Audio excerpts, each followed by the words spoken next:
Ex-Prime Minister Datuk Seri Najib Razak has appointed lawyer Hisham Tepok Tek as his lead counsel in his final appeal in the SRC International graft case. It should be noted that Tek is also acting as lead counsel in the criminal trials of UMNO President Datuk Seri Ahmad Zahid Hamidi. It is learned by The Edge that Hisham will be flanked by lawyers Liu Tek Huat and Ruben Mathia Varanam from Zaid Ibrahim Suflan TH and partners. In addition, lawyers Siddhartha Luthra and Kavin Gulati from India will be assisting Najib's team in the appeal. It is also learned by The Edge that the new legal team will be seeking an adjournment of Najib's final appeal, which is slated to start on August 15th. They will bring up the matter during case management at the federal court later this week. Najib has also instructed his legal team to withdraw the appeal at the federal court to allow Queen's counsel Jonathan Laidlaw to represent him in his final appeal. The federal court is scheduled to hear Najib's appeal in 2 stages over 10 days, with the first stage scheduled for August 15 to 19, while the second stage has been fixed for August 22nd to 26. Sources told The Edge that the new council will try to engineer an adjournment as they would need time to go through documents and facts of the case. Earlier in the day, it had been reported that Najib had discharged his former legal team led by Tan Sri Shafi Abdullah and Harvinderjit Singh.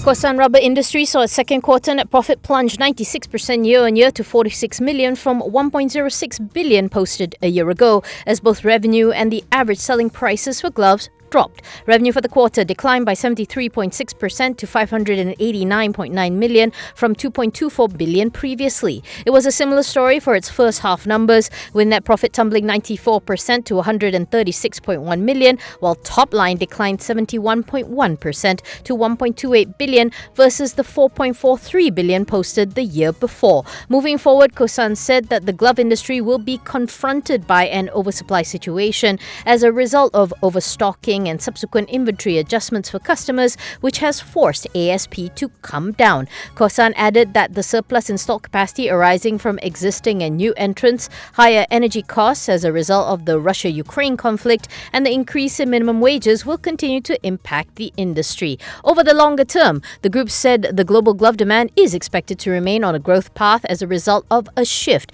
in glove usage due to higher healthcare standards and hygiene awareness in both the medical and non-medical sectors. Kosan also highlighted that it remains positive on the glove industry and will continue to focus its efforts on accelerating its transformation and reinvestments into digitalization and automation to increase productivity and efficiency.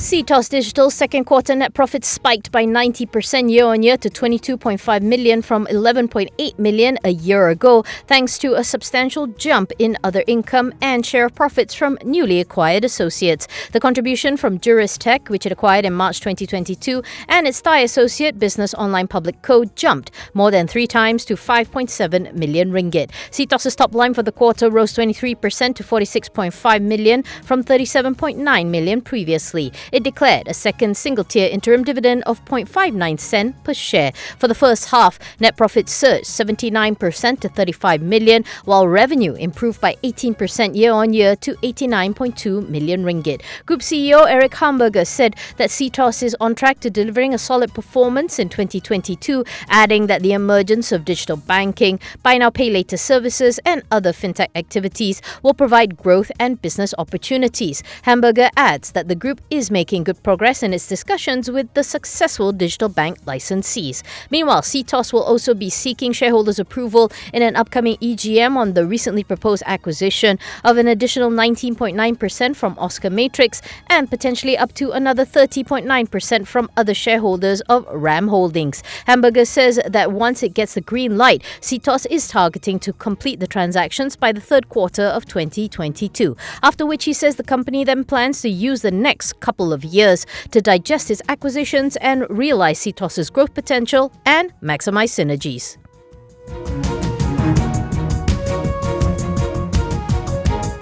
Bank Negara says that while Malaysia's economy appears to be firmly on a recovery path, the ongoing inflation is inflicting hardship disproportionately on certain segments, notably the low-income households. In a keynote at the International Conference on Financial Crime and Terrorism Financing 2022, BNM Governor Tan Sri Nur Samsia Muhammad Yunus acknowledged that while the direct impact from elevated oil prices on headline inflation has largely been dampened by price controls on fuel and essential food items, there are still indirect effects from high global commodity prices. She said that although headline inflation is still projected to remain low and stable, ranging between 2.2 and 3.2% this year, core inflation averaged higher at 2.2% in the first half of 2022 versus 0.7% a year ago. Therefore, the Monetary Policy Committee judged that it was the right time to withdraw the excess monetary support by raising the overnight policy rate in May and July this year from its record low level. Nur Samsia explained that it is important to act preemptively so that the central bank would be in a position to undertake adjustments to the monetary policy settings in Malaysia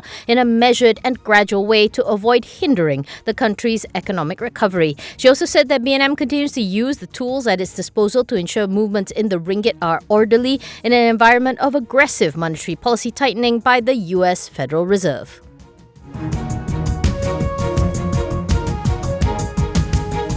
The Ministry of Finance says that the assessment of the ringgit's position and growth needs to be done holistically to determine the local currency's actual performance instead of merely measuring it against the US dollar, which is on the rise compared to most world currencies. Deputy Finance Minister Datuk Muhammad Shahar Abdullah said the ringgit had declined by 6.2% versus the greenback since early 2022, which was in line with the performance of regional and developed countries' currencies, which had depreciated between 2.8 and 16.4% as of July 2022. In particular, he said the aggressive rate hikes by the Federal Reserve, the global risk-off sentiment following the Russia-Ukraine conflict, and a possible slowdown in China had all contributed to the stronger USD.